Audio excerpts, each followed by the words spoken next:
how then Kenyans abroad have sent home 500 billion, all right? And that big story on whether bookies give Madonga an easy victory.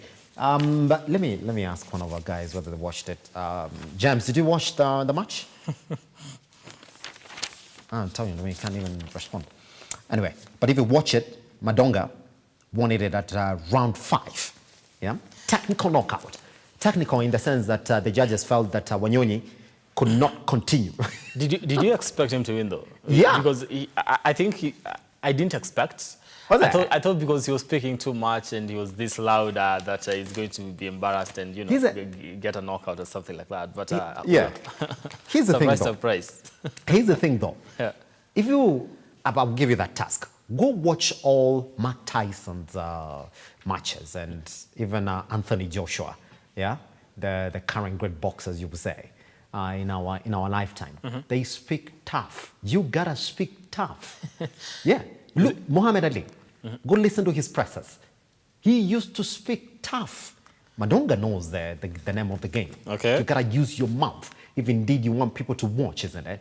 And all of a sudden, that arena was flooded. Woo, Amwai, he did good. In fact, the International Boxing Federation, if there's something like that, maybe Ian will come tell us, they should actually use Madonga as a brand ambassador. Because when it comes to marketing it, he did big. He did big. Yeah, he did big. Anyway, that's exactly what it is. If you don't want to read about sports and read about how Chelsea has hijacked the Madrid deal, you can go to the back pages of the Standard. But there's no story there. Because where is Chelsea at number 10?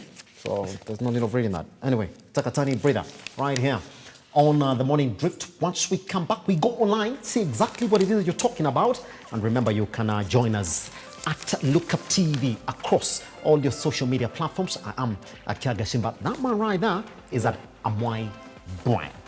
Once we come back, what is trending?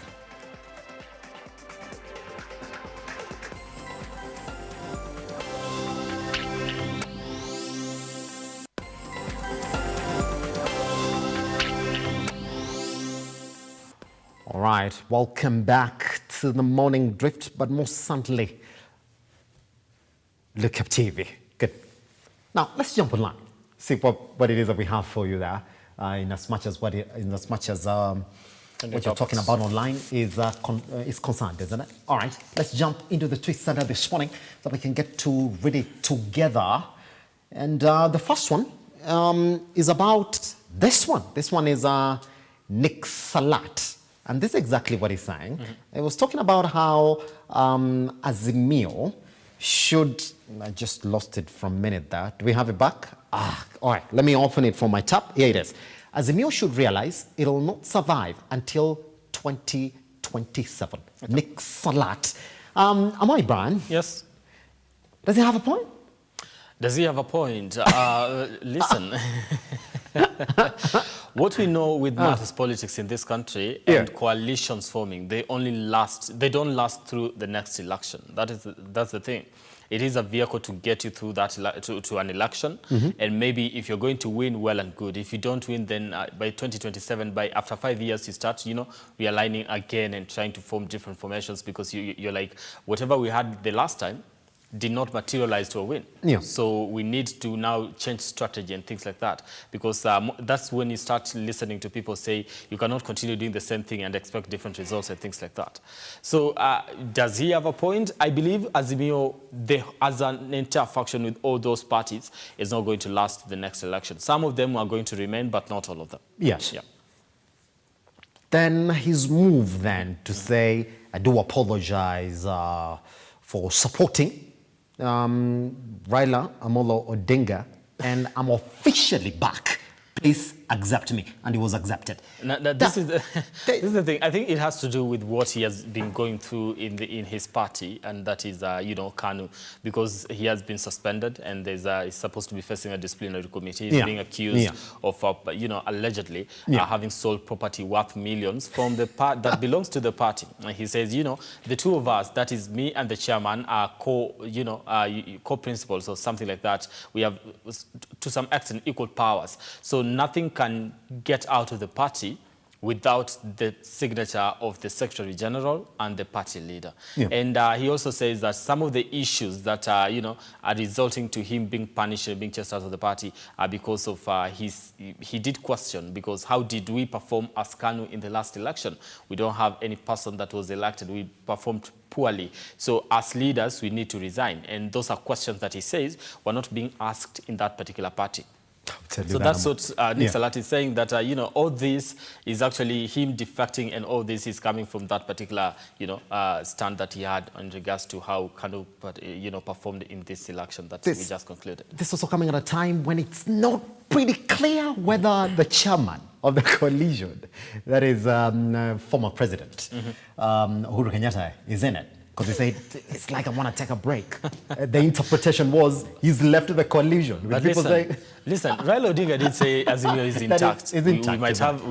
We might have some issues here and there, but you're going to sit down and, of course, we as Azimio coalition, because that's exactly what he said. I'm trying to quote Raila Odinga. Yes. We might have some issues here and there, but we as a coalition are going to sit down and, iron everything out, and so that we don't have, and he did clarify and say that Uhuru is here to stay, something like that. Anyway. So I don't know. I don't know. Maybe we need to wait until 2025. Yeah. That's exactly when we can actually get to understand whether this coalition will stay or, it will not last through 2027. But so far, the pictures that we saw from Kisumu, and they open your mind up for a lot of interpretation. Yeah. So what do you think? Talk to us. Do you think the Azimio coalition is still intact with the likes of Nick Salat completely defecting? Lookuptv across all your social media platforms. I am at Kiage Simba, Right Eyes, and Amwai Brian. All right, let's move on to the next one. Again, that has got Kenyans talking again this weekend. And by the way, this is Rigathi Gachagua, who's saying that this afternoon, that was yesterday, isn't it? I visited Mukami Kimathi, the wife of late freedom fighter, Field Marshal Didan Kimathi, at Nairobi Hospital. So, Amwai, hold your thoughts onto that, because the next tweet then, that's where the conversation begins. Let's float the next tweet as well, that regards how all Kenyans then should, and this is from John Kamau, this is what he's saying. Isn't it a shame that Mau veterans like Mukami Kimathi have no medical cover? In other countries, such citizens have so many freebies that come their way. Shame on us, shame on us. Somebody should introduce a clause on Kenya Heroes Act. Why do we demean sacrifice? The thing is, Kenyans did not like the fact that she was struggling to clear her hospital bill. That was to the tune of what? 4 million shillings, yeah? And that's when Rigathi Gachagua said, I didn't know. This has just been brought to my attention. And I promise that once I'm done with my Kisumu visit with the president, I'll be looking at that issue. And to that, Amwai, he went and visited her. And then later now, Kenyans are saying, is this the way we're treating them? Now listen, this was acted upon once it was brought into the public limelight. Yeah.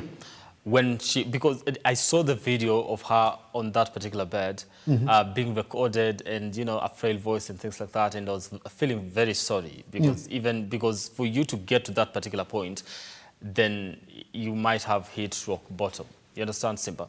Because when we were talking about it, they said that, the president and the deputy were unresponsive and things like that because it had not been brought into the public limelight. But now she had to be recorded trying to ask for help and things like that. And now that's when it became an open conversation, a public conversation. Everybody had something to say about it. And that's when Rigathi Gachagua said, when I'm done with this, we're going to look into that. I'm going to visit her, and the president is going to offset that bill and things like that. Yeah. But it's not the very first time that we've seen Kenyan individuals who will be considered as heroes and heroines going through this particular problems in the country when it comes to healthcare and how Kenya perceives them. Whatever is being argued here, we need to look into probably a Heroes and Heroines Act in the country and make sure that these are people that we hold close as a country. You will say that? Now, there's a story we did, I think, a week ago too, whereby we had people who believed to have been part of the Mau Mau, fighting for the country and the freedom of this particular country, old men and women from the Mount Kenya region. I think it was Embu or something. And they were saying there's money that was paid to the government by the British government, to come and pay us, the people that suffered under, the colonial rule and things like that. And we have not received that particular money. We are asking the government because there's been a lot of delays. So what you're saying is true, that we are not giving the people, the heroes that, the people that for the independence, the people that need to be respected in this country, the attention that they deserve. We are not respecting them enough to actually not to have them, to see them go through whatever, Mukami Kimathi was actually going through. Yeah. Pretty much. Let's go to the last one. This one has majority of Kenyans talking. This is Edwin Sifuna. By the way, he was in attendance late at night. Yeah, KCC. This Madonga is legit, bwana. Valiant effort by Wanyonyi. Lakini huyu jamaa ni mbaya. Fujo tupu. But I'll give you two sides of the story. Yeah. And I'd like to see what the sports guys here at Lookuptv do with this story. There were two sides of the story. Guys who came online and claimed that Madonga has already been beaten by Wanyonyi. And then later on, it came out that actually Madonga had won just on round 5. Listen. Your take? This reminds me what was happening during elections. If you're following whatever was going online, online, that's it. Yeah, because you come, you go online and you're like, so and so has won elections, different senatorial, gubernatorial seat in a different county. And you're like, okay, so this has been taken by this. But when IEBC is announcing, you hear a different name. And you're like, so what exactly did I read? I thought this was legit and things like that. So whatever you're doing online, especially here in the country, please, and it has to do with competition, be careful of what you consume. That's Wait it. for the final results. That's it. Make if you're sure not that in attendance, if you're not experiencing firsthand, don't believe whatever you get online. Please, that comes from Amwai, and I fully support. If you're not watching it live and don't believe what's online, don't. Please do not. Thank you very much. What we do know is that Madonga, that guy, he talks tough, he plays tough. For me, regardless, he's really brought the limelight on a sport that was on the dying bed in the country. For now, we take a tiny breather right here on the Morning Drift. Once we come back, I'll be taking you straight to the newsroom where we look at the biggest headlines that you are waking up to this morning. As much as our newsroom is concerned. Yeah, I know I said that twice. Well, once we come back.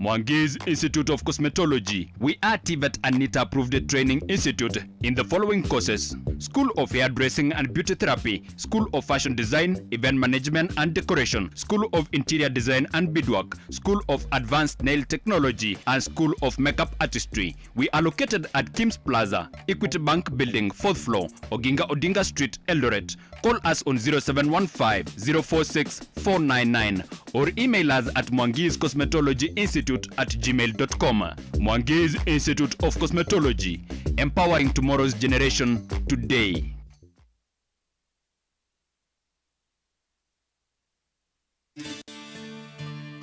Do you need a dose of hope? If so, you are in the right place. We think of ourselves around here as hope dealers, delivering truth, power, and inspiration to hearts and minds all over the world. If nothing else has worked for you, why not give the God thing a try? For it's in the presence of God that you'll find everything that you need. Amen.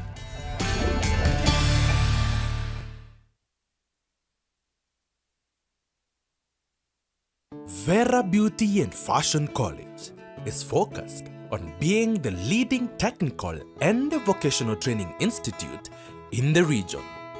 Our team possesses in-depth knowledge and extensive experience in the industry, offering thorough training in cosmetology, hairdressing, interior design, creative arts, training of trainers, nail technology, and fashion design.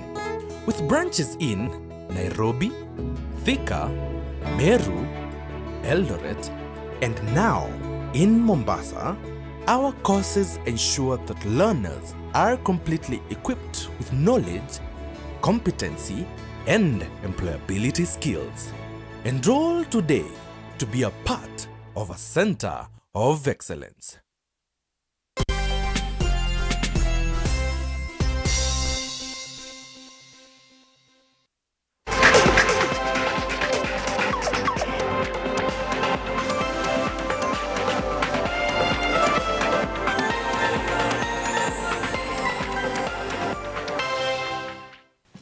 All right, welcome back to the Morning Drift. My name is Simba Kiage. Thank you very much for being a part and parcel of our broadcast this morning. And we are online at Lookuptv across all your social media platforms. At this point, let's cross over to our newsroom so we can get to tell you the biggest stories that you are waking up to this morning. Now, 68 people were confirmed dead after a passenger plane crashed in Nepal Sunday morning. The plane was flying from the capital, Kathmandu, to Pokhara when it crashed. Pokhara is a bustling tourist town about 200 kilometers west of Kathmandu. There were 72 people on board, including 4 crew members.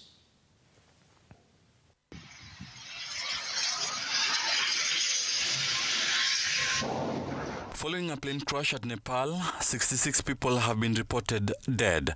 The plane was flying from the capital Kathmandu to Pokhara, 200 kilometers west of Kathmandu, when it crashed. There were 72 people on the twin-engine ATR-72 aircraft operated by Nepal's Yeti Airlines, including 4 crew members. Nepal Prime Minister Pushpa Kamal Dahal has called an emergency cabinet meeting after the plane crash. A committee to investigate the crash has also been formed by the government.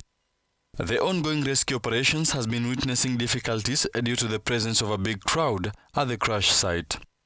At least 309 people have died since the year 2000 in plane or helicopter crashes in Nepal, home to 8 of the world's 14 highest mountains, including Everest, where the weather can change suddenly and make for hazardous conditions. Moving on 15th of January 2019, Al-Shabaab militants attacked the Dusit business complex in our Westlands, killing 21 people. 4 years later, questions continue to be asked on the preparedness of the country to deal with such attacks, as Ian Kitani now reports. It was around 3:28 on the afternoon of Tuesday, the 15th January 2019, when explosions and gunshots were heard from the Dusit D2 business complex at the 14 Riverside Drive after Al-Shabaab militants attacked the complex. 21 people lost their lives in that attack orchestrated by 5 armed Al-Shabaab militants who were reported to have visited the complex a few days to the attack. Following the Dusit D2 attack, the government said it would allow security guards, who were the first point of contact in most establishments, to be armed. But question is, has the same been effected? But I'm right in the middle of things, Was Violet Kemunto, who was married to attacker Ali Salim Gishungi and who is believed to have fled Kenya days before the Dusit attack, ever arrested? Last week, the United States government issued a bounty of up to 1.2 billion shillings for anyone with information on the whereabouts of Al-Shabaab's leader Mohammed Abdi Adan. As of today, the Dusit D2 continues to operate fully 4 years after the attack, with security beefed up. However, the question remains, is the country prepared to handle such attacks in future? Ian Keitani, Lookuptv. Businessmen in Kapsabet town are counting losses following a midnight inferno that have revved down the businesses. The residents are claiming the county government for poor coordination in responding to emergency cases as they were forced to wait for a fire engine from Eldoret town to come to the rescue. The residents are now demanding for reorganization of the county disaster management department so as to avoid such cases in future.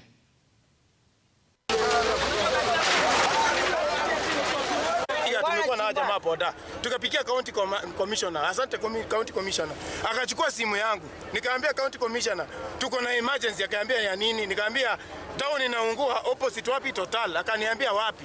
Nikaambia workshop yenyewe iko hapo na mahoteli, duka zinaungua. Akaniambia let me respond na nitawasaidia saa hii. Tukatoka huko, tumekaa hapa tukiitana, tukipiga nduru, hakuna gari imefika kuzima moto. Tumeitana 1 hour imeisha ndio wanafika. Kila jamaa wa kaunti hii, kaunti yetu hii, kaunti ya nani, wanafika hapo wanachukua video, wanaanza kupiga picha moto. Ya nini? Watakuja kama wasingishwa simu moto. Lori na maji kinaendelea ikiwa mali ambayo iko kando ya Lamu ndio naungua. Je, ikiwa ni mji kama nje inaweza kuwa namna gani? Tumeona ya kwamba hatuna usaidizi na tunaona kwamba hakuna mpango katika kaunti yetu kuokoa sisi. Hakuna mpango. Kwa sababu ikiwa vitu ya Lamu inaungua, mali iliyo kando ya Lamu inaungua. Na je, iliyoko Kamoba huku itakuwa namna gani? Kwa hivyo nataka governor ituchunguzie hii maneno.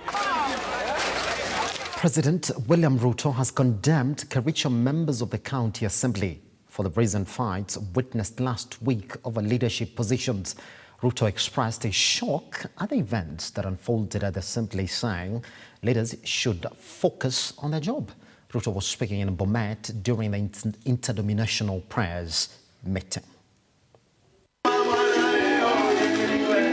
A day after completing his 2 days tour to the Nyanza region, President William Ruto and his deputy Rigathi Gachagua attended a Thanksgiving ceremony at Interdenominational Church in Bomet County.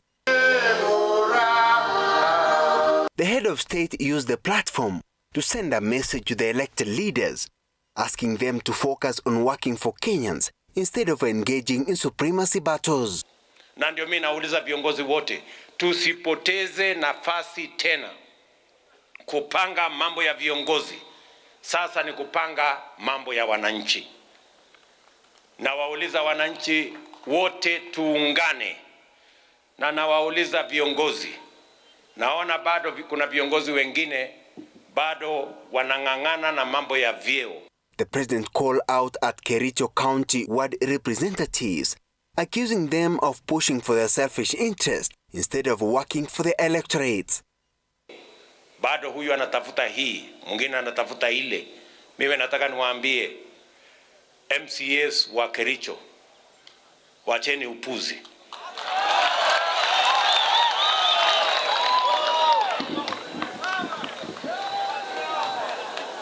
Hiyo mchezo mnaendelea, sisi tunataka kila kiongozi ambaye amechaguliwa muanze kupanga mambo ya wananchi, sio kupanga mambo yenu ya vyeo sijui nani, mpaka mnapoteza wakati wa county assembly mkipigana. Shame on you. The president and his deputy committed to deal with cartels in coffee and tea sectors with an aim of reforming the sector. Hao watu wameumiza wakulima, tukianza kupambana na hao rais, ukisikia wanalia, wewe angalia pande ile ingine, wacha mimi ningangana na hii watu vile umeniambia kwa niaba hao wananchi. Tungangana na hao ama tuachane na hawa? Hao makatel. Mumesikia ya kwamba hiyo kazi ya kupanga na kufukuza wakora na matapeli na brokers katika hiyo kona, huyu deputy president ataongoza. Na nimempatia hiyo kazi kwa sababu najua anaweza. The leaders also received the former KANU Party Secretary General Nick Salat, whom recently joined the Kenya Kwanza coalition after being suspended from the KANU. Shida yako ni kutoa gari la moshi kwa leri, unatembea kwa nyasi. Sasa yeye amefika hapa analia na amepoteza vile Musali amesema miaka 15, akifuata ile mtu ya kucheza mpira akiwa juu ya farasi. Hiyo mtu baada ya kutumia wewe vibaya amekupotezea miaka 15, amekufukuza. Shedra Kareria, Lookuptv. Na watu wetu mambo ya. Now on to an interesting story this morning. Now, revelers in Embu County fought for food during the celebrations of marking the Billionaire Club at 3rd anniversary. The fight was steered by the late customers who wanted a bigger portion of the bull meat and other eateries offered to them by management. According to the report, no injuries were witnessed as the management resolved the situation amicably, allowing the celebrations to carry on. Moses Kiage looks into that bizarre affair.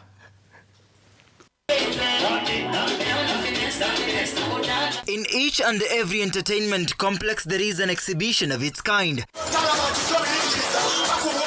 As customers who had received their service enjoy their moment at Billionaire Club in Embu County,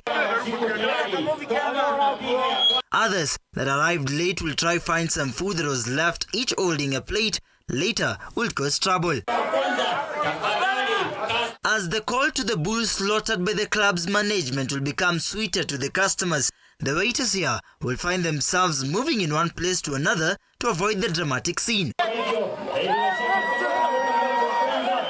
In the meantime, no injuries have been reported as the issue was resolved amicably and the celebration went on as planned.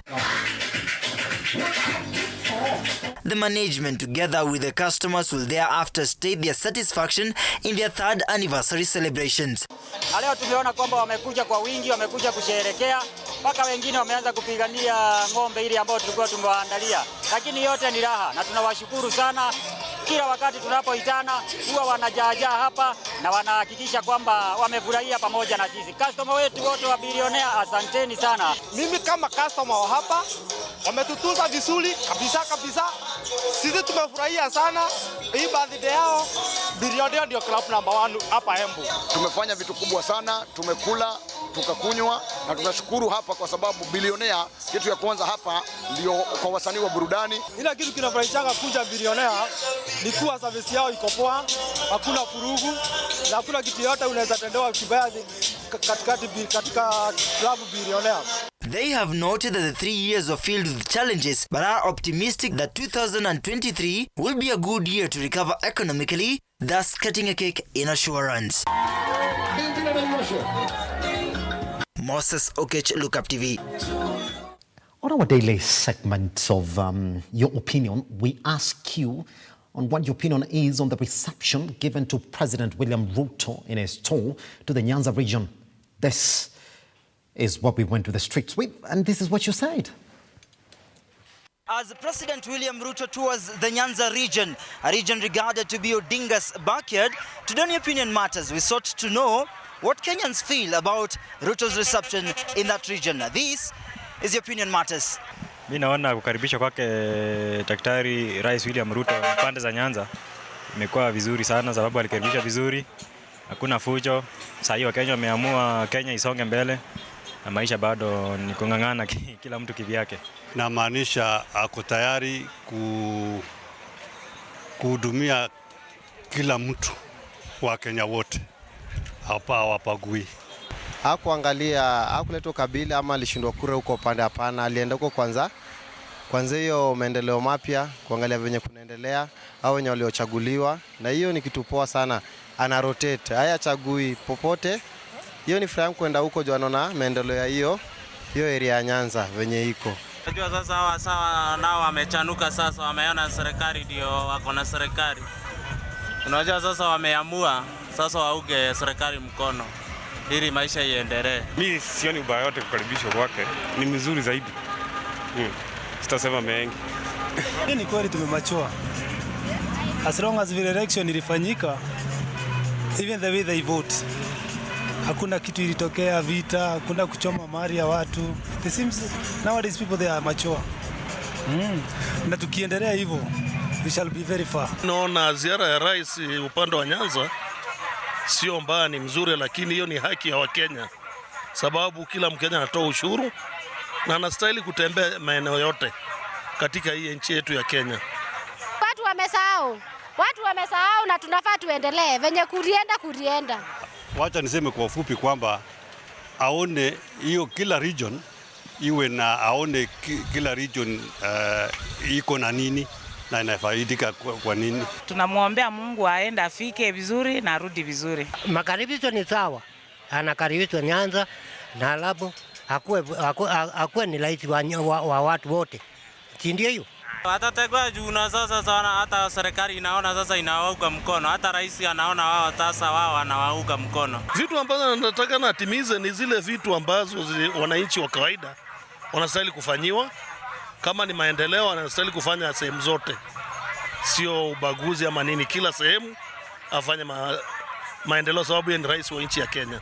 Mwambie tuongezee pesa, kutupea 500 si kitu, aongezee pesa. Nimelipa mara 3 hiyo 500 na hakuna pesa nimeongezewa. Endelee tu hivyo. Just but some of the opinions that Kenyans had to offer on Your Opinion Matters as they hope for growth in the country. Moses Okech, Lookuptv. Moses Okech with that one.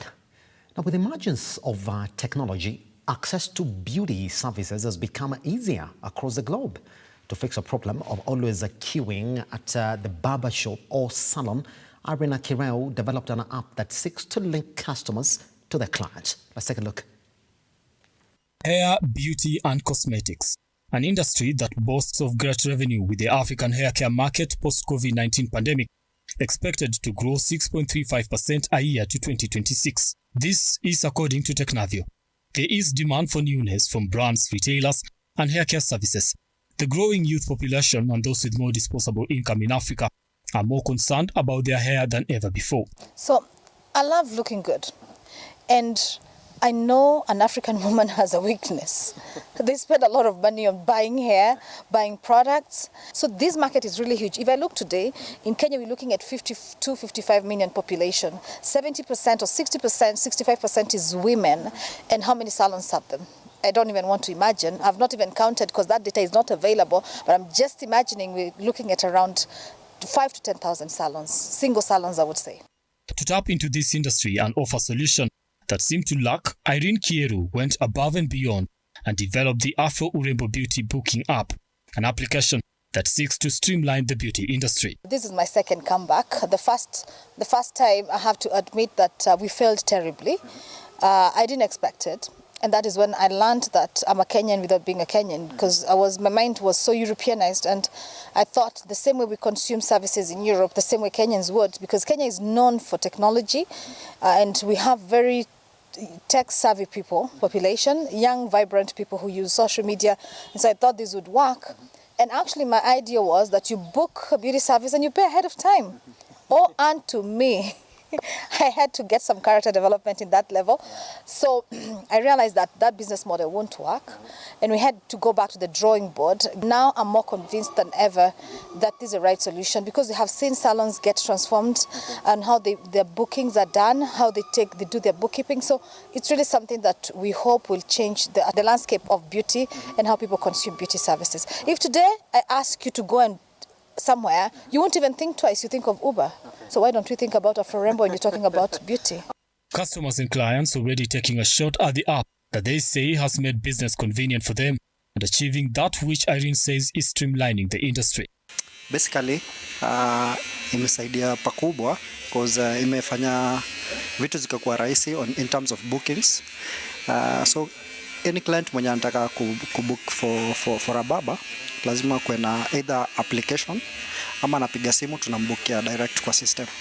Yeah. The app, which is available on Play Store and Apple Store, allows customers to have convenience at the touch of a button. That's how it looks like. And now you're into the app.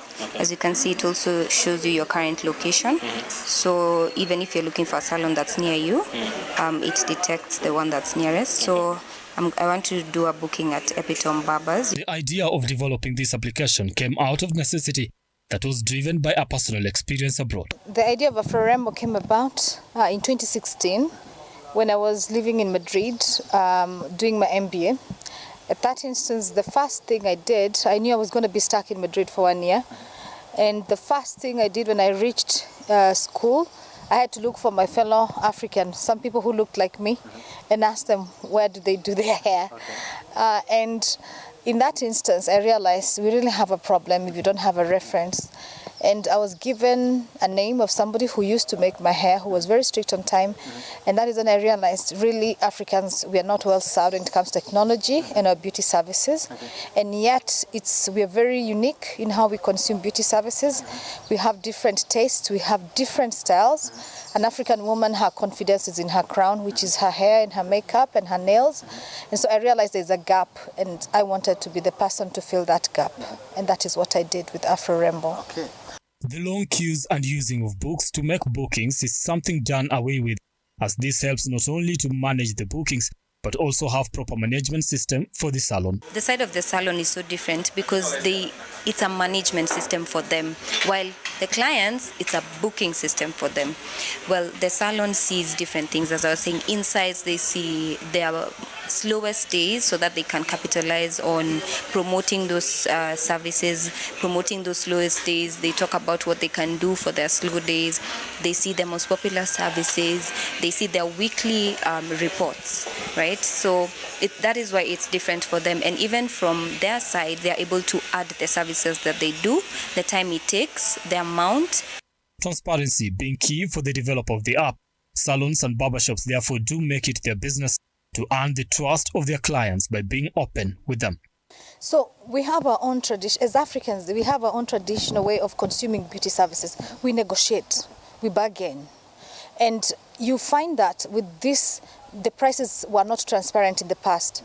The era of social media has made it easier that salons now would go and put up their services in social media, in Instagram, and people would ask about their prices. I always get shocked when somebody tells you, I'll slide in your DM. Like, why are you hiding? And so most of the salons now are going transparent and putting the prices of their services. So it's not new anymore. And people actually now they know what they're going for. So the transparency was really an issue, especially for us, I would talk for us, the diasporans, when we don't know what costs what. So I feel we need transparency. I want to go where my pocket can accommodate. It is an app that for now operates in Kenya, but one that she hopes will stretch to other parts of the world. So today we launched this in Kenya. Actually, we're doing pilot from July until September, and then now we're doing full production. So we're inviting salons, we are onboarding salons at large, and now we're looking first of all to fill the gap in Nairobi so that the population of Nairobi salons can actually embrace the solution. And once we do that, then we're looking to go to different cities. We have a roadmap of different countries, and also at the moment we're raising funds to support our growth because we see ourselves in the next 5 years to have at least a few countries on our docket. At a time when technology is at the center of all that we do, Irene says investing in tech should be the way to go. But also I feel like there's also some culture that needs to change. People are used to calling and booking and they feel comfortable about that. But we still have some people who want to be booked through appointments and digital solutions. So people are adapting easily when you talk to them, when you present these solutions to them and give them the advantages, then they kind of tend to give it an ear. The acquisition is quite tough because you have to go and train over and over again, train the professionals in there, give them the advantages because you want the buy-in of the whole market to kind of understand what it would benefit them to have bookings done digitally. Barber shops and salon businesses have a customer to serve and serve them seamlessly. With the advent of booking apps for this industry, several things are guaranteed: honest feedback, transparency, and customer retention depending on the services offered. Brian Amwai, Lookuptv. Now happening live at the Safari Park Hotel is the launch of the post-election evaluation report for the August 9th, 2022 general election by IEBC. Let's cross live and see some of those happenings at that particular event.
We shall be taking you back to the Safari Park Hotel for the events that are bound to follow Now, Tanzanian's boxer Karim Madonga reduced his Kenyan counterpart Daniel Wanyonyi to power zero in a super middleweight sanction held at KICC Nairobi.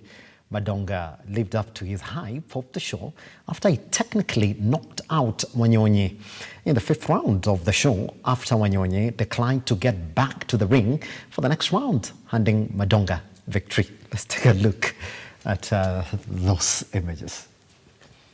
Nishakuahidi kwamba nampiga, ataka anapigwa, anataka anapigwa. Umeamini wewe? Nimeamini. Ndio liweka uthibitisho huo kwa Kenya kwamba anataka anapigwa, ataki anapigwa.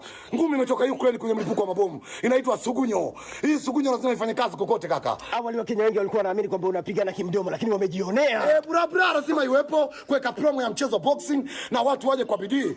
Mabondia wengi hana mdomo. Kuna bondia gani mmoja kama mimi leo hapa? Hamna. Hakuna bondia yote aliweza kuipromo biashara ngumi. Sasa narudi tena Kenya. Na kwenda Tanzania mwezi wa 4 narudi tena Nairobi. Na kuja sasa kumzika mtu chapu. Raundi ya kwanza kabla lake liko wapi? Mwekeni pale. Mandoka mtukazi nitakuja na ngumi nyinginewe. Sio sugunyo tena. Unawaambia ni mashabiki umejaa hadi pomoni. Mashabiki wa Kenya nimewakubali kwa support yao. Dakika ya mwisho wamemshangilia Mandonga kwa bidii na nimewapa saluti nyingi. Namshukuru balozi wa Kenya kunipokea Mandonga mtukazi. Namshukuru babangu Chief Kiumbe kwa kuonyesha msaada kampuni kwa Mandonga mtukazi na hoteli ya Amwai kumpokea Mandonga mtukazi na Rais wa Jamhuri ya Muungano ya Tanzania Mama Samia Suluhu Hassan. Jamhuri ya Muungano imwangalia Mandonga ndio maana amenikabidhi kwenye ubalozi. Oya, mtukazi ni mtu wa kazi. Anaga kuepesha. Mdomo iko kipindi ya promo, ikiingia uringo iko fasi ya ngumi. Ndio maana ile sugunyo ikafanya kazi yake. Haya, mshasikia Mandonga tarudi Kenya huku mwezi wa Aprili tena kumenyana na Aprili bala kumenyana na ndondi mwingine. Lakini kaongea vizuri kasema akuja kuzika mwingine. Amesema anakuja kuzika mwingine mwezi wa Aprili. What a sport. That's what you call it. Anyway, we take a tiny breather right here on the morning drift. Once we come back then, Amwai, Brian and I will be taking you directly into the big conversation this morning where we get to look back at what is happening in the political field in the country and all matters current affairs. Once we get here, remember we are live across our social media platforms and Lookuptv. I am at Kiage Simba. We take that break. Once we come back, our big conversation.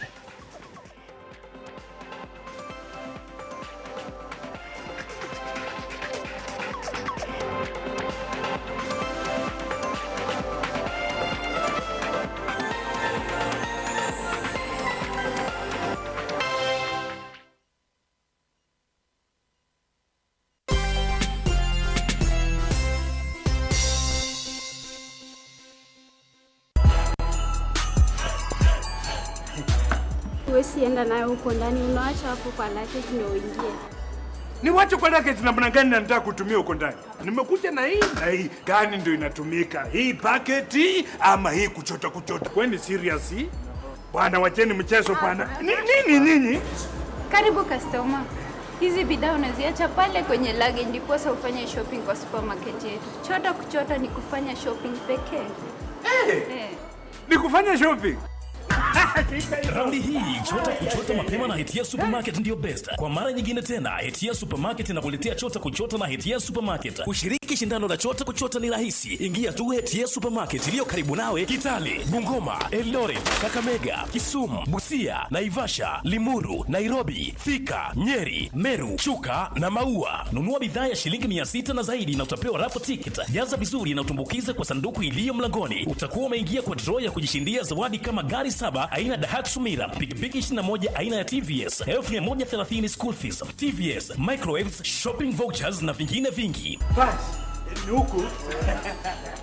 Pia mimi. Chota kuchota imethaminiwa na Kiwi Bacon, Savannah Juice Fruit Vial, My Choice Hand Wash, Zesta Choco Primo, Ketepa, Blue Band, Aramco, Oven Fresh Bread, Nivea, Silent Night Mattresses, Coca-Cola pamoja na Hisense. Shindano hili limeidhinishwa na BCLB permit number 002816. Sheria na masharti kutumika. Chota kuchota na Hetia Supermarket, na hii motokaa kari smart kabisa inaweza kuwa yako. Unangoja nini? Ingia, fanya shopping yako Hetia Supermarket, uchoto kuchote na hii kari. Hii motokaa inaweza kuwa yako. Mtu anaweza pesha kwa buta. Hetia Supermarket, a world of choice.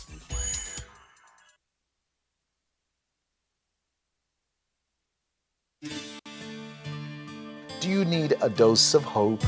If so, you are in the right place. We think of ourselves around here as hope dealers, delivering truth, power, and inspiration to hearts and minds all over the world. If nothing else has worked for you, why not give the God thing a try? For it's in the presence of God that you'll find everything that you need. Amen.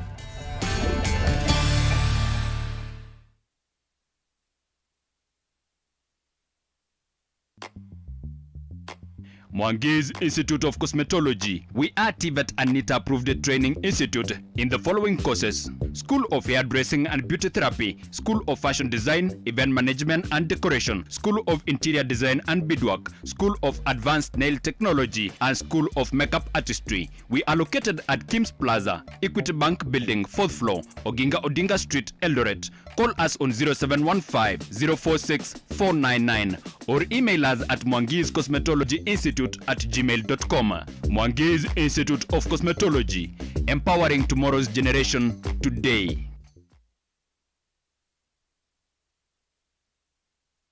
Vera Beauty and Fashion College is focused on being the leading technical and vocational training institute in the region. Our team possesses in-depth knowledge and extensive experience in the industry, offering thorough training in cosmetology, hairdressing, interior design, creative arts, training of trainers, nail technology, and fashion design. With branches in Nairobi, Thika, Meru, Eldoret, and now in Mombasa, our courses ensure that learners are completely equipped with knowledge, competency, and employability skills. Enroll today to be a part of a center of excellence.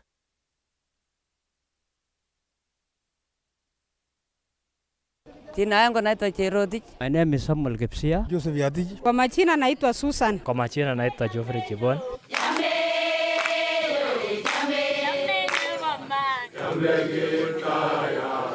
There's a lot of drought here. People are suffering. They didn't get enough rain to get some food. They got very little food from the farms, and by now almost the food they had harvested is depleted. So they are relying on relief food. Leo Lotto Foundation imetua na imetua kwa hisani yako. So thank you very much. Thank you very much. Keep on playing Lotto kwa sababu every time you play Lotto, you make this possible.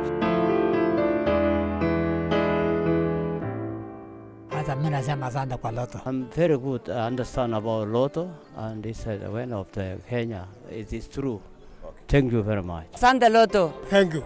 See you. See you. We are really grateful because at least 400 families being supported with food for like a week or two.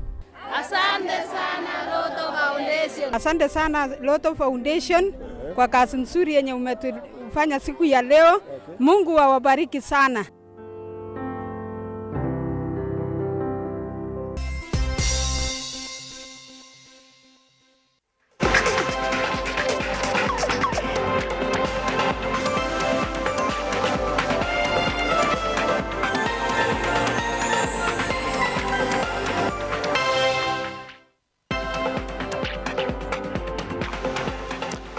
Right, you are just in time for the conversation here on the Morning Drift. It is Monday, so we are talking about matters current affairs.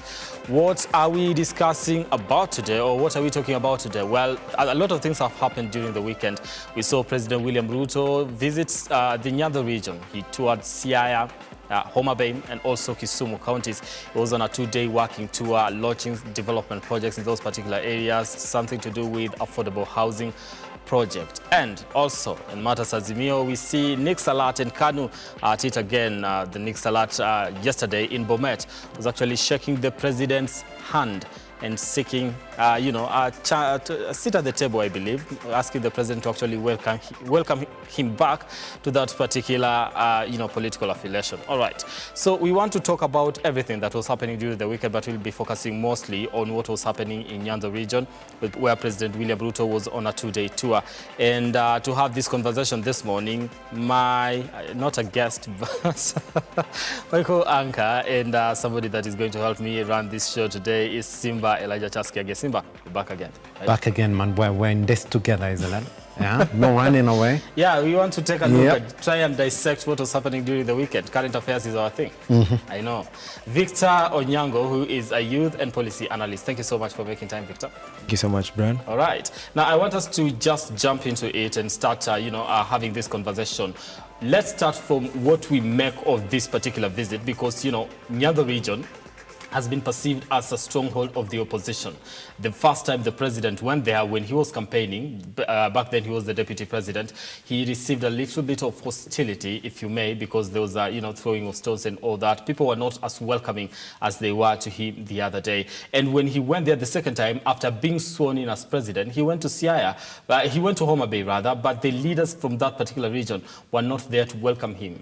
We remember Gladys Wanga saying that I had different engagements in Mombasa, but the president is welcome. The members of parliament from those particular regions say we did not receive an invite, so we proceeded to do our own different stuff. But this time round, the whole Nyanza region was welcoming to the president. Let me start with you, Victor. First, what do you make of that first? Before I make my comments on that, first of all, I want to extend my sincere gratitude to His Excellency the President for visiting the Luo Nyanza and also commissioning various projects. I think that shows how magnanimous he is. The Nyanza region never even voted for him. And him making a decision to go to Luo Nyanza is something we cannot take for granted. Okay. Yes. But Victor, you say, Amwai, if you like me to jump in, I say yes, indeed you can say that it's a good thing that the president is actually going to Nyanza, but is the head of state, he should be there, isn't it? And even these projects that we're launching, is it not his mandate that as a head of the state that if you really have a chance then to go anywhere in the country and launch projects, then you should be launching them without even expecting us to thank you for doing that? Victor. Okay, so jump in, Victor. Yeah. Okay, it is true. Yeah, he is not a president for only one region. And even the president is on record for saying he's going to serve all Kenyans, regardless of their ethnic orientation or political affiliation. Yes. So that is his mandate. Yes. Okay, this is the thing, Simba, though, because I think the kind of politics that we do play in this country is where we sit down and say, if you're not in good terms with the president, then some of the things that the government is supposed to be doing are not going to come down to the county level. And I remember the first time that he was not received in Homa Bay, that's exactly what people were talking about on the social media. People were like, okay, the leaders from Homa Bay County have actually denied the people of this particular county the goodies that the government would have brought to these particular counties. But I think that is the wrong mentality when it comes to matters development. Even at this time when we're talking about devolution, we know who drives development in the county level. It is the governors who are the bosses of these counties. And why do we expect that every time the president then comes to your county that is coming with some sort of goodies? Is that not where we're going wrong in this entire conversation of devolution? We do know that development is supposed to be spearheaded by governors. The head of state essentially is not allowed to meddle so much with county affairs. So whether we voted for you or not, we have a government that is fully functional at the county level with a governor in all these counties that are supposed to realize exactly what we need to do to develop in these counties. I don't know, Victor, what you think? That at this point in time in devolution, 10 plus years, we still expect that the president will come in and then give you the goodies. Is that what we're getting it wrong? I think we should define devolution and get to know what are the roles of the national government and then what are the roles of the county government. I think with that, we're going to, get to end this stalemate. Yeah, because it creates a lot of confusion every time you see the president, going to counties saying, I've given this governor this, and this. I think that is a lot of confusion. Okay. Now, this is the thing, though, Simba. You see, most of the headlines we're reading are, some of the promises and the goodies that the president did bring to this particular region. Just like you say, at this particular time, as a nation, what should we be focusing on? Should we be waiting for the president and yet we have a devolved government where we can actually hold the people, that we elected at the county level accountable and say, by the way, you're the people that are supposed to be bringing development? Because if you're talking about money being allocated to counties, it is supposed to be allocated. It is supposed to be allocated to counties, Amwai, isn't it? Yes. If it's about allocating it to the health sector, it should be allocated to the health sector. Exactly. So what are you coming to do essentially as a president, telling us that I've come with goodies? Shouldn't we question that? We should question that. And I think we as the people, as the citizens, there at the grassroots, that is where there's it's not linked. We don't think what the county government can actually do with what the national government should actually do. We still look at the presidency as this formation, as this, almighty kind of thing that if you are in good terms, if this region is in good terms with the president, then it's going to get development. And that's why most of the time people will be like, I do not want to be in the opposition, because they always feel like if you are in the opposition and as a region you are in the opposition, then for the next 10 years, there's nothing good that is going to come your way. It's an interesting point that you bring up. I want to put this to you, Victor, so we can see exactly where we are. But let me take you back a bit to how his visit has been viewed. You remember in October, the kind of reception that he got when he went to that particular region. And now, after the appointments that he's done across various departments in his government, starting from the ministries, there have been sections that have been complete. In fact, there's some sections of the country that went to court and said, well, all these appointments are not essentially representative, because at the end of the day, they felt that the Nyanza region essentially did not really get a proper share in this government. So now here he is going back to that area, and you did hear what he said. Hii serikali, and that's quote unquote, hakuna serikali ingine, ni hii ndio mtapata. You did see the reaction of Raila Amolo Odinga telling leaders from that region, you need to welcome the president, make sure that he receives the kind of reception that the head of state deserves. Exactly. Good. Let me ask about that. Is this his move then to tell that region that indeed, again, if you don't vote for me come 2027, I'm going to give you the same reception? Is that what it is, Victor? Not really. I think the president is trying to portray a given picture that the buck stops with him. So if, as a region, if you don't vote for him, you are likely not to get development. So for you to get development in the near future, you have to vote for him. I think that is what he's trying to portray. If we go with the kind of, just like what you did point out, in terms of leadership positions, and also these positions that he was actually appointing people to different positions in his government, and cabinet positions and PSS and all that. If at all Nyanza region did not get as much as maybe in terms of equality as other regions, then you could actually sit down and say, okay, so maybe the buck does stop with him as a president when it comes to allocating this position and appointing people to different positions from different particular regions. Because you say, we had the LSK going to court and saying, by the way, we don't see a proper representation in all the 47 counties in the country in your appointments, isn't it? And they were right to say that. So Victor, we're going to ask you this question then. Was it right for the president to go back? Here's the thing, Amwai, we're going to put it to you as well. It was there in October. The reception was not that good. A couple of months later now, is back to that region as well. Do you think it was right for him to go back again, sort of confirm, you guys, are you still going to give me the same reception that you gave me? Was that why he went back? Because it was there in October. Yeah? A couple of months later, again, is back at it again, just to confirm. What do you read into his latest visit to that region? Okay, I think when the president went to Nyanza in October, he had not made appointments to cabinet, I guess so. So, hence, would you, I'm sorry to jump in again, Victor, would you say hence the type of appointments then that he made? That were not really... So, whatever he received at that particular time actually confirmed, I think that could informed have, whatever he was going to do this. I think the kind of reception he had maybe contributed to the kind of appointment he made. Yes. Yeah.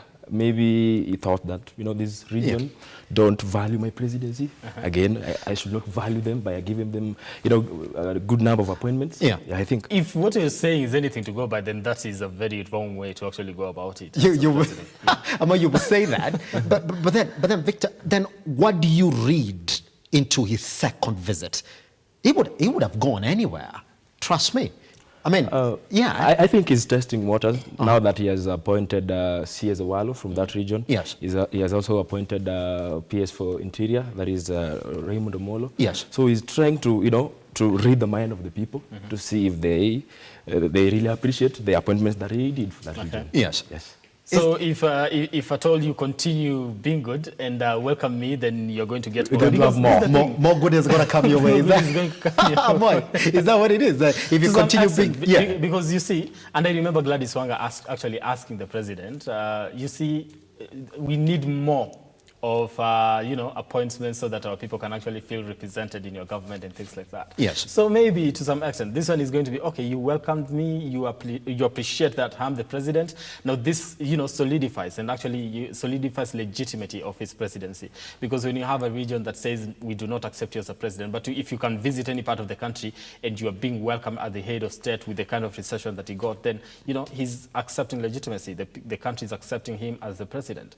So the region then, has some proposals and says, Mr. President, by the way, we have received you, we are giving you this, and also in return, kindly give us something in regards to, our part, we want a little bit of a share of your government. We know you are opposition, yes. But kindly, if you will consider, let's have that.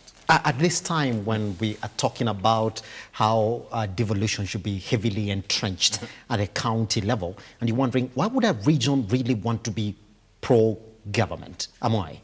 A region would want to be pro-government, and that's why we're saying, if we go back to the drawing board and just try to define what this devolution is, how much power do we have at the local level? Because we do not appreciate the much power that counties do have in terms of bringing development, to the people down there. Because we still look at it as, if we want development here, then we have to look for the president. Yes. That's not how it's supposed to be. And I think there's a lot of awareness and education that needs to go down to even the leaders themselves, so that they do understand we do not need to be, we are not saying that don't align with the president and respect the presidency, but you do not need to be in good terms with the head of state for you to actually get development at the county level. Because when it comes to, having to follow the head of state around so that you actually, then when something happens wrong in the government, there's nobody to call it out. Pretty much. Victor, but prior to his visit, we did see billboards getting erected in Kisumu, and of note, the statement from the Azimio coalition leader, Raila Amolo Odinga, urging leaders from that region to welcome the president and accord him the respect that he deserves. I'm going to ask you that. Is Raila Amolo Odinga taking a softer stance as the official opposition leader in the country? Not really. I think the U-turn that was made by the Right Honorable Raila Amolo Odinga... You want to call it a U-turn? I think it is a U-turn because initially he was trying to rebel against the president. I think he's trying to, push for development in his strongholds. He's also trying to stem the rebellion that he was receiving from some of the leaders from his stronghold. Again, he's also trying to foster cooperation between government and opposition. For instance, there are going to be subsequent government bills. So I think there is trying to create certain cooperation between government and opposition. Does it settle well? Does it settle well when you have the official opposition leader, if indeed we are saying that his visit shouldn't have been viewed as, I'm going to confirm, so that I give you more goodies like he did the other day. It shouldn't have Raila Amolo Odinga spoken like a babu, Babu or Owino did. When he said, fine, you're the head of state, you can go anywhere, you're Kenyan, you can go anywhere in this country, and nobody is going to oppose you. But the only thing we want you to speak about in Kisumu is development, launching of projects, and development alone. If there's anything else that you want from that region, we are sorry. We will never align with you. Should have Raila Amolo Odinga, Victor, spoken like that and say, well, just go there, speak about development, and launch projects, because those are Kenyans as well. They don't have to vote for you, if indeed, and they have a functional government. They have county governments that have been bestowed with the responsibility for development. Is that what we should have seen from Raila Amolo Odinga? Say, go there, talk development, get out. Definitely, that was... But he didn't, Victor. I don't know if he didn't, because I didn't hear him speak. Yeah. Maybe. That was the official statement, though. Yeah. That did not caution the president what he was supposed to address. And by the way, if you listen to the speech for the president, it was quite vast. He went there and said, hii ndio serikali. Hakuna serikali ingine. Mnanikubali bwana. Sort of, if you listen to his speech, Victor, would you say the man was looking for support in 2027 from that region? Definitely, he's trying to, look for support from Nyanza. Already there are murmurs and rumors that his support base of Mount Kenya region is a bit slippery. Yes. So he's trying to look for new allies. And I'm so sure Nyanza is part of his options. Yes. Yeah. Of course, there's always I think there's always a political angle to, everything that happens in this country, especially with politicians. So if at all he's going to Luo Nyanza, then he's like, okay, so I might have solidified most of the other parts of the country. Yes. Because I did win the presidency. That's a given. I have, when it comes to, appreciating these people from different regions, I have done that. So I think the only region that needs to be wooed again is this particular region. And he's starting there. So if you ask whether there's a political angle to that, yes, I think he is eyeing 2027. Because he did say, you guys gave me 1% of the votes in 2022. Yes. So Raila Odinga did get 28%, I think, from which region? I think in Uasin Gishu and Central Kenya and all that. So it was actually on note speaking exactly. about that. So alipata kura mingi kutoka huko kwetu, lakini nyinyi mkanipatia 1%.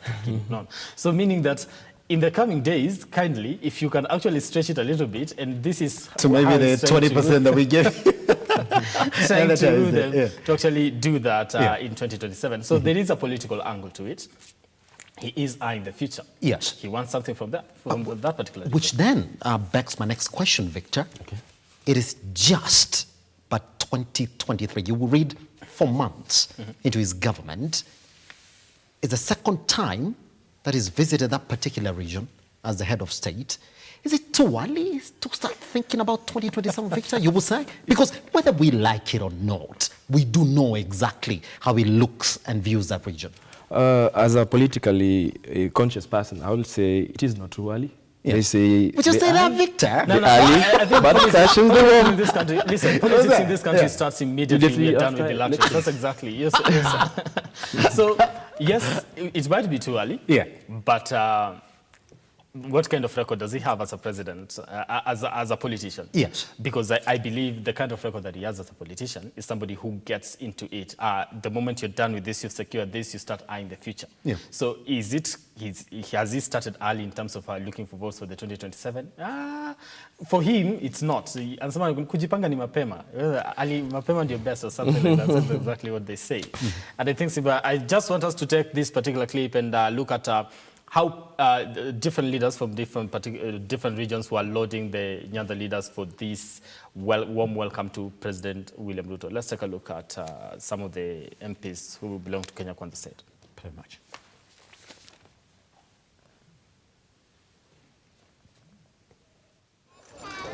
For the second time in a row, President William Ruto has continued launching projects in Nyanza region. Addressing Siaya County residents, the head of state has assured them that his government will continue uniting Kenyans despite the existing difference in political ideologies. Mimi nataka niwahakikishie serikali yenu ya Kenya ambayo mimi naendesha kama rais, mimi nawahakikishia itawafanyia kazi bila ubaguzi. Kila sehemu ya Kenya tutaenda mbele pamoja. Owinjore. Mnanielewa? Speaking at the Jaramogi Oginga Odinga University of Science and Technology during the commissioning of the Blue Economy Research Hub, President Ruto has reiterated that his government is dedicated on investing on innovation and technology as a way of boosting the country's economic muscle. This auspicious facility that we have launched today, in particular, goes a long way in enhancing our efforts to promote high-level research on the blue economy space, and this is important for Kenya in its quest to maximize its potential in the frontier that has tremendous abundance. Deputy President Rigathi Gachagua has insisted that the Kenya Kwanza government is focused on involving every Kenyan in the government.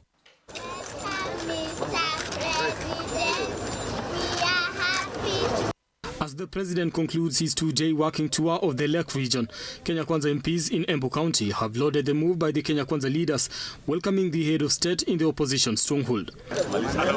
Mbeere North Member of Parliament Geoffrey Ruku noted that the unity of the country was paramount and will steer development to the benefit of residents. Kenya Kwanza members of Parliament, we are excited to see the reception which the head of state, His Excellency William Samoei Ruto, is going to receive in Nyanza visit, the 2 days visit.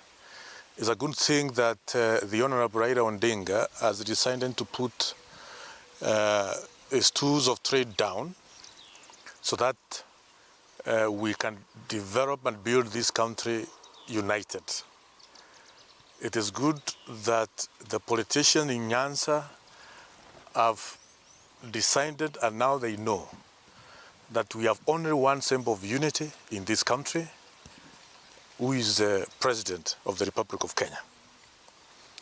It is good for Raila Odinga to continue with that kind of trend, and of course to have a paradigm shift as far as the leadership of the RIC and Nyanza is concerned, so that we can have a new Kenya politically and in terms of economic development moving forward. Hiyo tunasema ni asanti na washikilie hapo. Speaking during a visit to check on the progress of sorghum farming project by Pan-African Climate Justice Alliance in his constituency, the MP further dismissed claims that there was an infighting between the Deputy President and Principal Cabinet Secretary Musalia Mudavadi in the Kenya Kwanza Alliance. Media is concerned as far as the Right Honorable Prime Cabinet Secretary Musalia Mudavadi and His Excellency Deputy President Rigathi Gachagua. We know those who are in Kenya Kwanza. These two gentlemen are working very well. All right, now that was Kenya Kwanza MP just welcoming the move by Nyanza leaders to welcome the president in that particular region. And yes, Simba, I just want to engage you before we go for a break here. And, Victor, as we conclude on this particular conversation before we come back with the next one, has to do with, the reception that he got and also what kind of feedback we've gotten from different parts of the region. And I was reading some of the reactions from different leaders in the Mount Kenya region who were saying, you see, I think Nyanza leaders, in regards to this reception, how they received the president and also put across some of the demands they need from him, they were very straightforward. It wasn't an insult, it wasn't so much politics.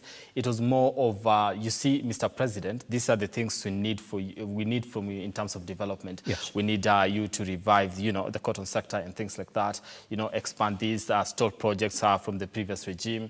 If you can actually spearhead that and make sure that we get to the conclusion of it, we will actually do appreciate. Just a minute before, as we wind up on this conversation, did they have their priorities right with this particular visit? They looked like they were listening to... I can jump in, Victor. Yeah, it's okay. They were listening to what their leader, Raila Amolo Odinga, told them. Okay. I mean, welcome the president. And if you look at it, it's what I keep on saying from time to time. If indeed then the county governments that have been bestowed with the responsibility of developing their county governments are not going to do their job as the constitution envisions it, Amwai, we're still going to have this, where the president will come in and say, well, I'm going to bless you with these goodies. I'm going to do A, B, C, D. Because we have, yes, you will say that some of these companies and the projects that are in these counties, national government projects, fine, and they've been like that, but they don't have to be, isn't it? They don't have to be. But if you listen to the tone of majority of the members of parliament, then you would say they listen to their leader, Raila Amolo Odinga. Welcome him. That's it.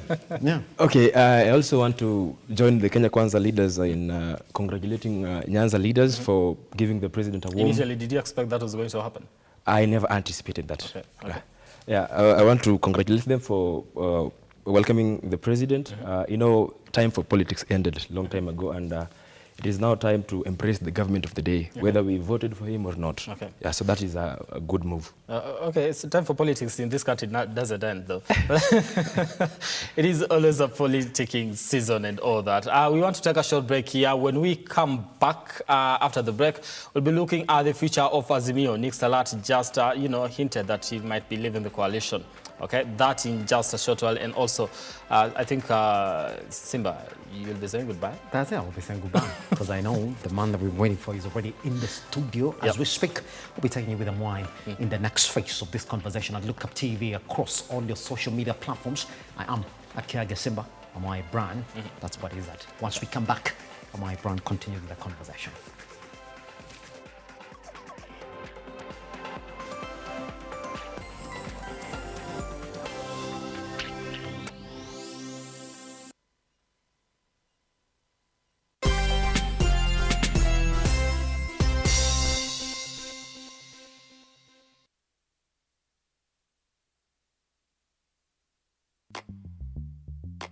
Mwangi's Institute of Cosmetology. We are TVET and NITA approved training institute in the following courses: School of Hairdressing and Beauty Therapy, School of Fashion Design, Event Management and Decoration, School of Interior Design and Beadwork, School of Advanced Nail Technology, and School of Makeup Artistry. We are located at Kim's Plaza, Equity Bank Building, 4th floor, Oginga Odinga Street, Eldoret. Call us on 0715-046-499 or email us at mwangiscosmetologyinstitute@gmail.com.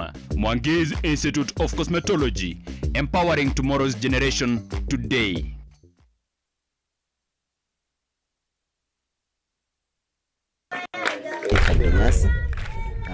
Ni shule imechukua ni miaka 9 tu sasa hii shule ikianzwa, na nimebarikiwa niko na wanafunzi 423 na walimu 8 wa serikali. Kama Loto Foundation tumekuja hapa kuhakikisha kwamba tunawapa wanafunzi wa Kambi Nyasi tabasamu. Tumekuja na chakula, tumekuja pia kuwawezesha ili waweze pia kupanda miti, kwa sababu shida ambayo iko hapa ni kwamba miti zilikatwa, kwa hivyo hali ya anga si sawa. Jina langu ni mwalimu James Amdany, ni mwalimu mkuu. Nashukuru sana Loto Company kwa kututembelea kwa adhuria leo. Tunashukuru sana na karibu tena kwa chambo kama hili. Mmetuletea chakula kwa watoto, mmetuletea miti ya kubanda. Wewe ndio umewezesha hii, asante sana.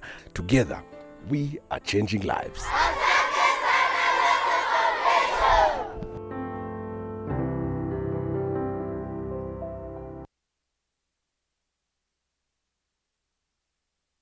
Vera Beauty and Fashion College is focused on being the leading technical and vocational training institute in the region.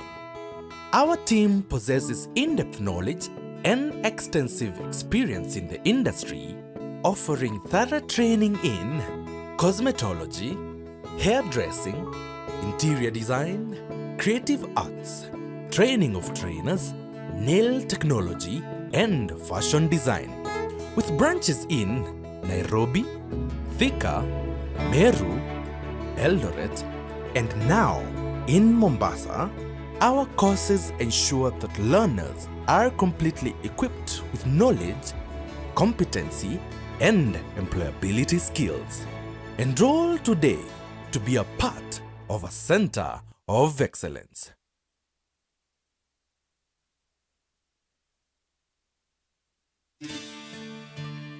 Do you need a dose of hope?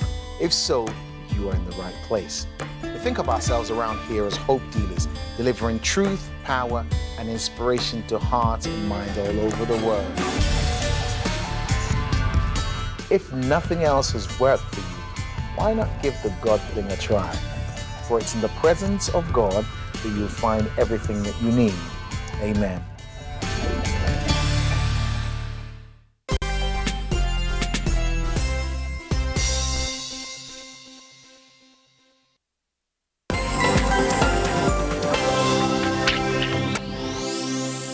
All right, now thank you so much for staying with us here on the program. This is the morning drift here on Lookuptv.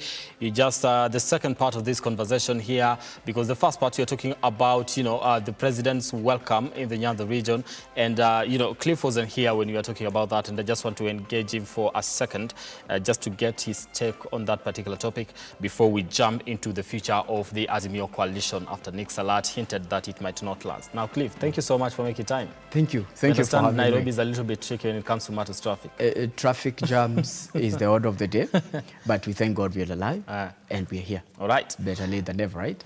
Better late than never. Yes. Yeah, good. Now let's jump into it. Just a few seconds from you on what that visit meant for both the Raila Odinga, the president, and also the region itself. First and foremost, let us remove the persons that you've mentioned from it. What did it mean for the country? What it meant for the country first is that we are headed somewhere. We've made a step. There's a stride that we've made, and it is a positive stride. Okay. And as for Right Honorable Raila Odinga, then it meant that he's showing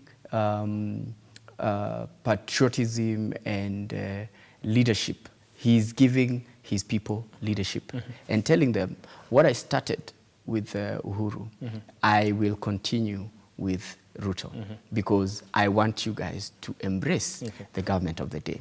What it means for Kenya Kwanza then is that they will have achieved one objective that they had in their manifesto and in their campaigns. That is of uniting Kenyans and talking about ideas and not tribe. Okay. Yes. Now, if you look at it but listen, this is the thing. When you talk about Raila Odinga giving the people of Nyanza leadership and saying, what I started with Uhuru, I want to continue with Ruto. Yes. But you have one side of the political divide saying we do not want a handshake this time round. And I've seen political pundits arguing, okay, this could be a softer way of actually landing to that particular point where we're going to have maybe a handshake. And that political legitimacy to the presidency and all that, and also hostility just coming down in regards to to the president from that particular region. Those people who are speaking like that then are still myopic, if I may say so, because they are thinking small. What Raila is doing is not warming up to a handshake. These people shake hands every time. They are together. So the people who are still stuck in the violent way of thinking should get out of there. And that is what these people are doing. The political class is saying, we are together. We also want you to be with us. That is the new way of doing politics. And that is why we are saying that tunampa kongole Raila Odinga na kumwambia kwamba amefanya jambo ambalo ni la busara sana. And we are saying that he remains a statesman. Him saying that you guys, Azimio, ODM, let's work with the government of the day. His word is very powerful because he has a following. And that is why we are telling the people who want to remain on the other side of violent or the abrasive way of thinking, they should get out of that. Okay. So to some extent, if final word, if he had not spoken about it, we would have seen a different kind of reception. The reception would not have been any different. Raila reads the mood of the day. Raila is not a stupid politician. Raila is a politician par excellence. And what we are saying is this. Raila read the mood of the day and decided that either way, I have to speak because I lose if I don't speak. I lose if I speak. So at this point, he did not lose. He gained back what he had lost. He had lost some respect from some quarters, where we are saying, Raila, you keep saying umeibiwa, umeibiwa. When will you ever say that these elections were okay? So he lost some people, he lost some following at that point. But now he's gaining it back by saying that I accept that we should work with the government of the day. As the leaders from the left side or the left wing, I'm saying, let's work with the government of the day. That won him some bonga points, All right. I can say. Now, I want to get into the second part of this discussion, Yes. and that is the future of Azimio. And, you know, we've seen Kanu SG, that is Nick Salat. He's on suspension right now from the party. And also just hinting that this coalition will not last to the next election. And we understand that maybe, you know, we have different coalitions and political parties here. They're just vehicles to get you to the House of the Hill. If not, then maybe in the at Parliament and all that. But the moment you're done with that, we forget about political parties and all that. What's your take on this particular statement from Nick Salat in regards to the future of this coalition? Okay, let me say this, Amwai. Pre-election coalitions are formed for one major reason, that is winning elections. So, Azimio didn't win elections. So, for me, right now, that coalition is on its deathbed. It is rendered useless. That's the thing. And I think as a Kenyan, I think maybe I do have a problem when we use political parties as vehicles to just get us to the House and not have a, you know, something that grounds us, an ideology and something that we say we are going to believe in this coalition because it stands for something.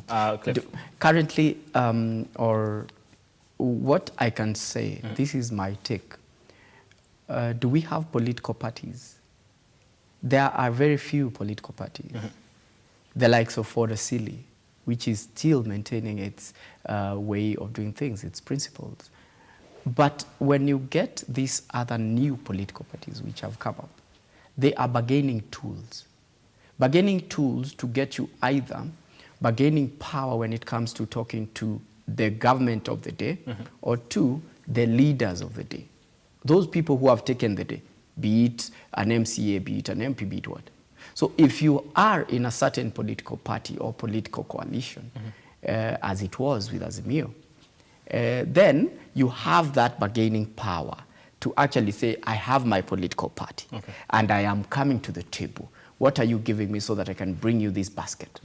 You get. So there is no political party that is strong enough to say that it can last. Now, that is why the president started by saying, far beyond or far before elections, he started talking about giving the political parties power. Like political parties should be made strong. He believes in political parties. And why we are saying that Azimio is dead, and it was dead the moment the votes came in, it's because that was a political coalition, not a political party.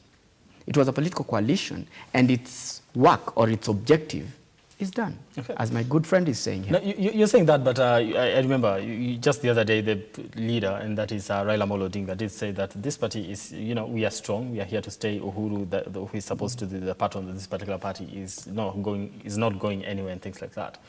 Do we dismiss his word and say maybe he just wants to give some people hope, the people that, you know, believe in this political party, the people that supported Azimio, but in reality, it doesn't exist? I think we should not take his words serious. You know, he's a leader. A leader, you know, will tend to come back to try and, you know, persuade his people that he is still strong. Yeah, so we should not take his words serious. So, but he is part of the Azimio coalition. So if we don't take him serious, then what exactly do we believe? We should, you know, maybe look forward to new coalitions that might, you know, be strong in the near future. Okay. Cliff, It is funny. It is funny that people don't still see what is going on. Okay. What is going on?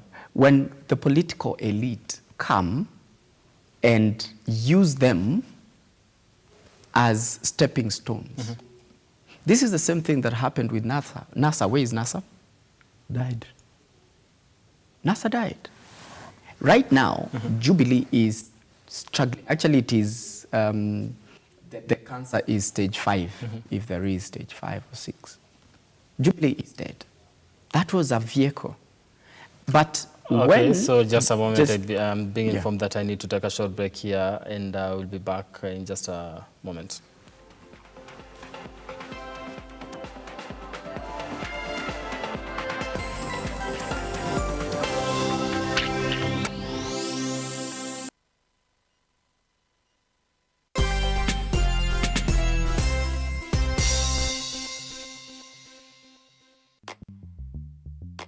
Mwangi's Institute of Cosmetology. We are TVET and NITA approved training institute in the following courses: School of Hairdressing and Beauty Therapy, School of Fashion Design, Event Management and Decoration, School of Interior Design and Beadwork, School of Advanced Nail Technology, and School of Makeup Artistry. We are located at Kim's Plaza, Equity Bank Building, 4th floor, Oginga Odinga Street, Eldoret. Call us on 0715-046-499 or email us at mwangiscosmetologyinstitute@gmail.com.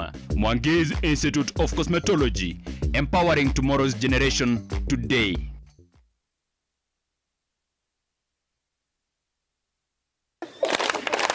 Asante, karibuni tena.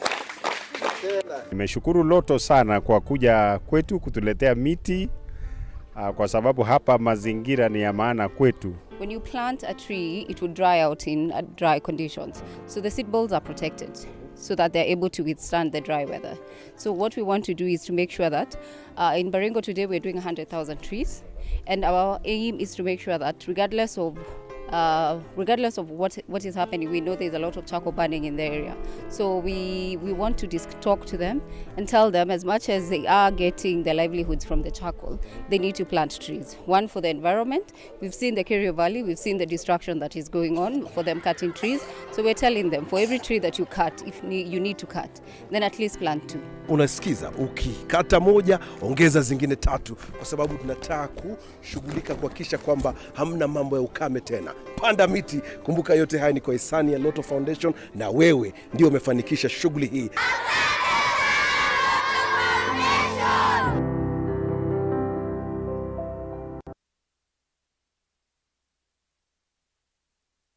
Vera Beauty and Fashion College is focused on being the leading technical and vocational training institute in the region. Our team possesses in-depth knowledge and extensive experience in the industry, offering thorough training in cosmetology, hairdressing, interior design, creative arts, training of trainers, nail technology, and fashion design. With branches in Nairobi, Thika, Meru, Eldoret, and now in Mombasa, our courses ensure that learners are completely equipped with knowledge, competency, and employability skills. Enroll today to be a part of a center of excellence.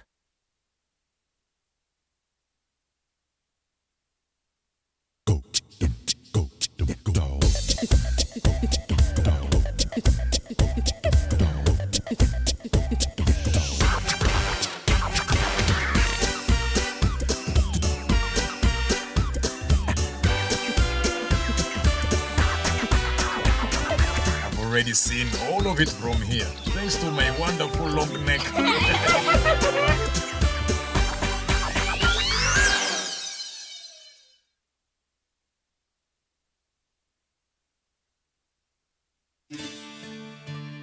Do you need a dose of hope? If so, you are in the right place. We think of ourselves around here as hope dealers, delivering truth, power, and inspiration to hearts and minds all over the world. If nothing else has worked for you, why not give the God thing a try? for it's in the presence of God that you'll find everything that you need. Amen.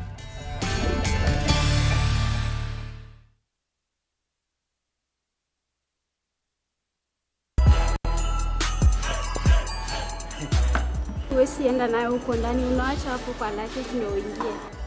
Ni wacho kwa luggage namna gani nataka kutumia huko ndani? Nimekuja na hii gani ndio inatumika? Hii bucket ama hii kuchota? Kwani serious hii? Bwana wacheni mchezo bwana. Nini? Karibu customer. Hizi bidhaa unaziacha pale kwenye luggage ndipo sasa ufanye shopping kwa supermarket yetu. Kuchota ni kufanya shopping pekee. Ni kufanya shopping. Raundi hii chota mapema na Hetia Supermarket ndio best. Kwa mara nyingine tena Hetia Supermarket inakuletea chota na Hetia Supermarket. Kushiriki shindano la chota ni rahisi. Ingia tu Hetia Supermarket iliyo karibu nawe Kitale, Bungoma, Eldoret, Kakamega, Kisumu, Busia, Naivasha, Limuru, Nairobi, Thika, Nyeri, Meru, Chuka na Maua. Nunua bidhaa ya shilingi 600 na zaidi na utapewa raffle ticket. Jaza vizuri na utumbukize kwa sanduku iliyo mlangoni. Utakuwa umeingia kwa draw ya kujishindia zawadi kama gari 7 aina Daihatsu Mira, pikipiki 21 aina ya TVS, 1130 school fees, TVS, microwaves, shopping vouchers na vingine vingi. Bas, ni huku. Saidia bibi.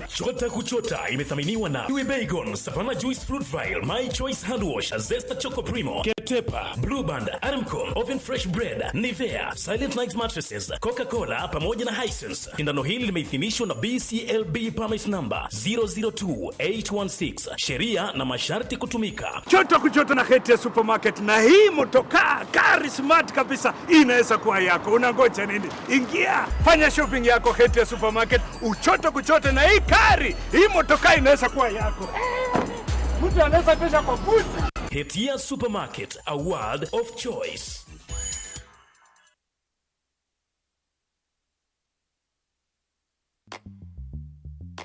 Mwangi's Institute of Cosmetology. We are TVET and NITA approved training institute in the following courses: School of Hairdressing and Beauty Therapy, School of Fashion Design, Event Management and Decoration, School of Interior Design and Beadwork, School of Advanced Nail Technology, and School of Makeup Artistry. We are located at Kim's Plaza, Equity Bank Building, 4th floor, Oginga Odinga Street, Eldoret. Call us on 0715-046-499 or email us at Mwangi's Cosmetology Institute at gmail.com. Mwangi's Institute of Cosmetology, empowering tomorrow's generation today.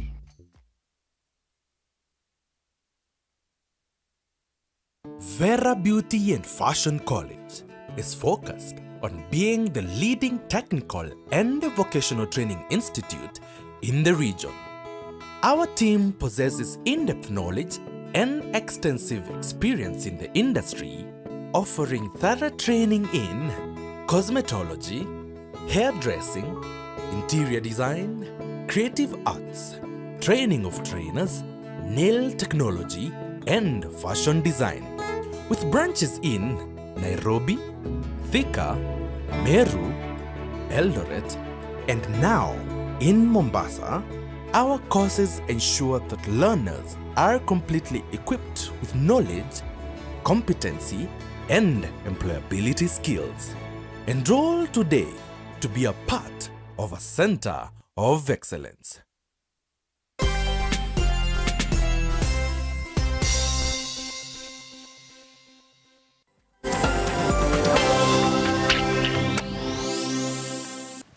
All right, thank you so much, and welcome back here on the Morning Drift. We're having a conversation here in regards to the future of this coalition, that is the Azimio La Umoja One Kenya Alliance coalition, whereby KANU is actually part of it. And Nick Salat has been suspended from the KANU party following different allegations. And he actually gave his, take on that particular coalition and says it will not last to the next election. I want to quote him. He says, "I don't think our future is in Azimio," that he means KANU. "I played a big role in KANU joining Azimio. There was resistance from some members, but I assured them that our biggest chance was in Azimio, but things have changed." That is according to Nick Salat. All right. Let me come to you in regards to this, because you're looking, and we are just talking about, issues to do with political parties and what they mean for the country, and whether they believe in a different ideology or they have, structures that will have them last to the next election.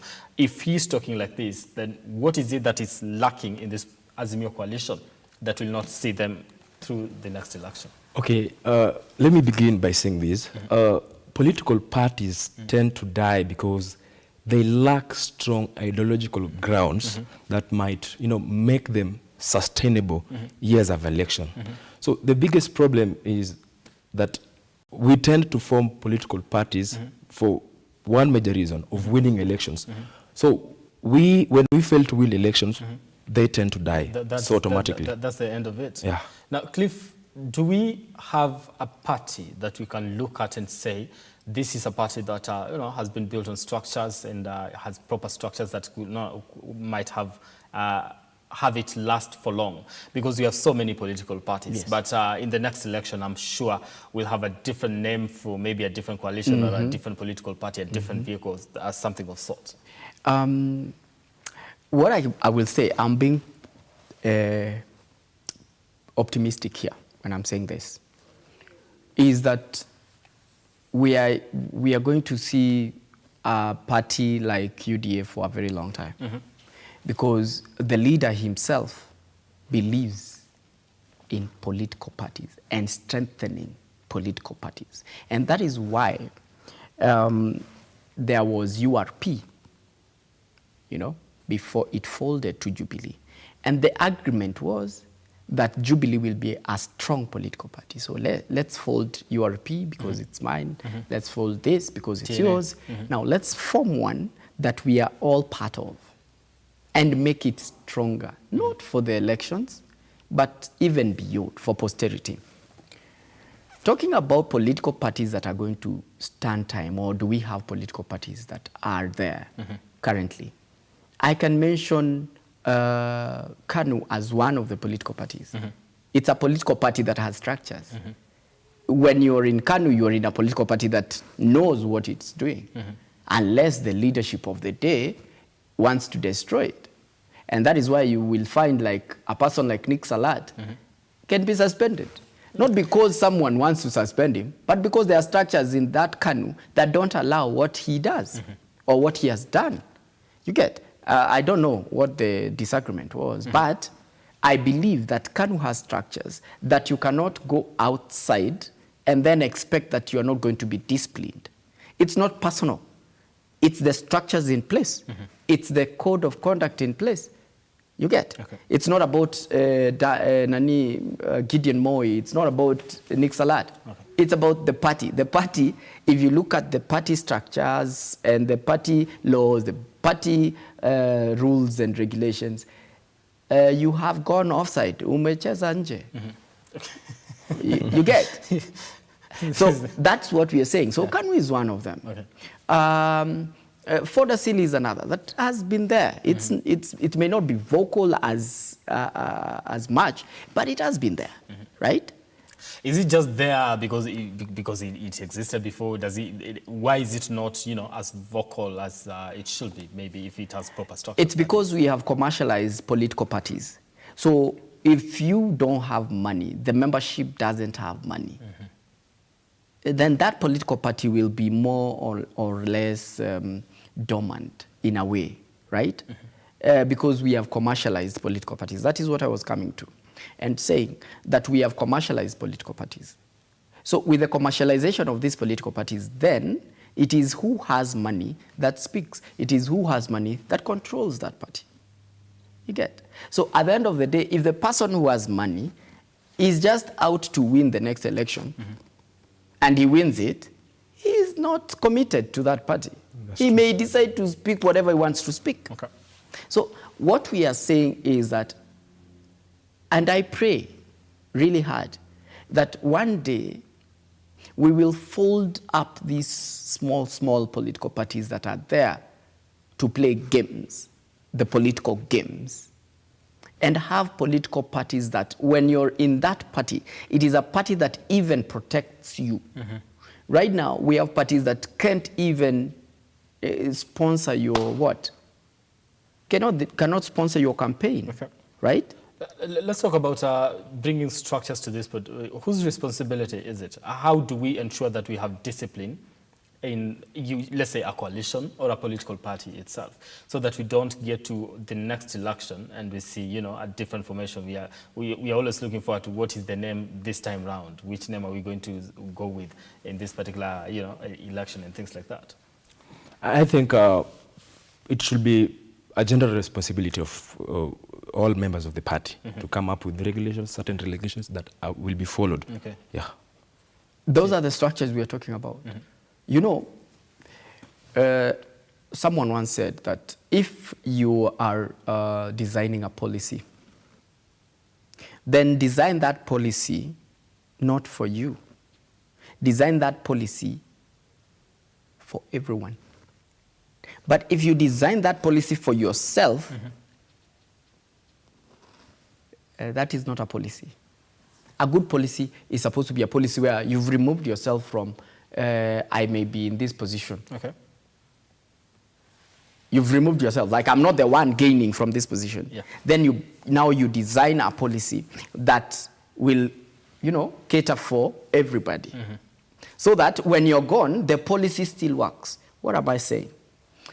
When we have political parties and the structures we are talking about, everything that is in the book, the constitution of that political party, must and should be there too, right? That's what we are saying. So it doesn't matter whether you're there or not. You may be dead for all we care, right? But the political party goes on. Okay. Because it has that. It has those, the constitution of those political parties. The constitution is the one speaking, not because I know you or because I am somebody's child or, no. It is that constitution. That is why I'm telling you, Nick Salat is a very strong member of KANU. Yeah. So if Gideon decided to suspend him, it is not Gideon. It is the party. Yeah. And so, just a second. So the constitution of that political party and the leadership therein should work to do what? To implement what is in that constitution. It is the same thing we are talking about the constitution of Kenya. Whoever that is in leadership then should work towards strengthening that constitution and making sure that the constitution is implemented. Okay. Yeah. Listen, as I wind up on this because I'm out of time. Yeah. Let me get to, because what brought all this debate on political parties, and we're talking about Azimio. This is a coalition that started with about 26 political parties that came together, to form this particular coalition. Yes. If 2 or 3 parties decide that they want to leave, Yeah. and the rest say, no, we want to remain in this coalition, Yeah. does it still stand a chance of, remaining a little bit strong as we wind up? Azimio is dead. Yeah, Azimio is normal. What is it that is killing the Azimio coalition, apart from maybe now that Azimio we did not was win an formed election? on the basis of coercion. Most of the parties that you're seeing there were forced to join, join because they owe so and so. More or less, I don't want to use the word blackmail. Okay. Most of the people were blackmailed to joining Azimio, right? They didn't join it voluntarily. Okay, I owe you, so you tell me, fine. If you don't join, just give me that. Give me that money.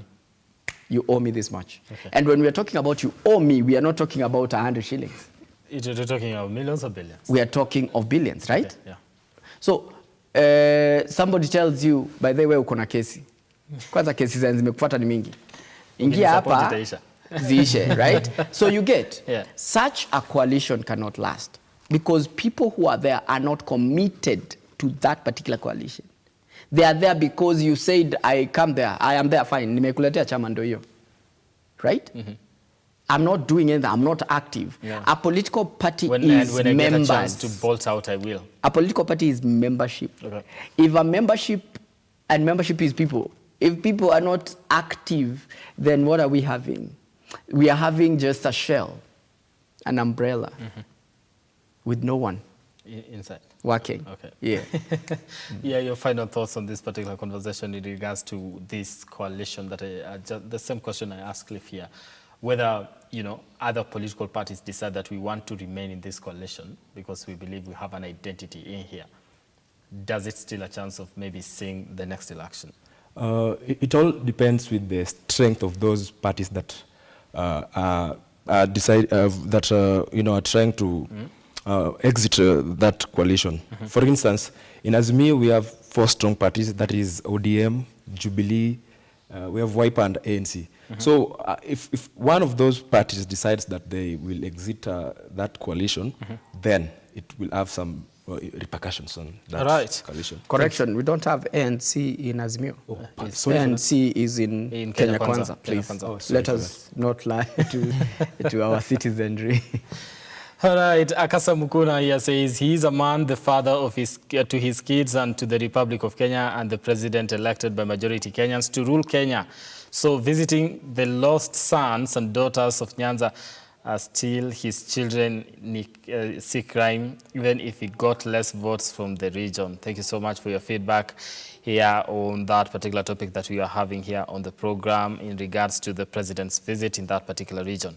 All right, now, that does it for us here. We are out of time. Thank you so much for your time. And to my guest, Cliff Aboki, who is a political analyst, thank you so much for coming. Thank you for Next having time me. you're going to make sure that you get here early, a little bit. Yes.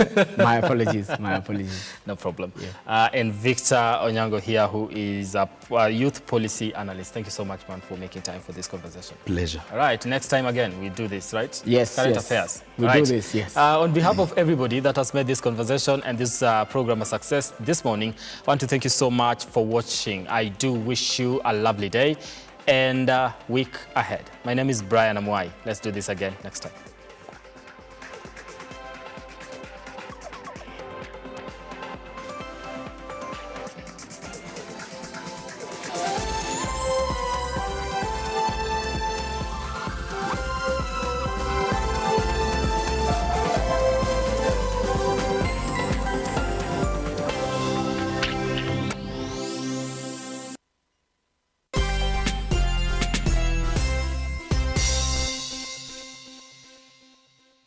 Vera Beauty and Fashion College is focused on being the leading technical and vocational training institute in the region.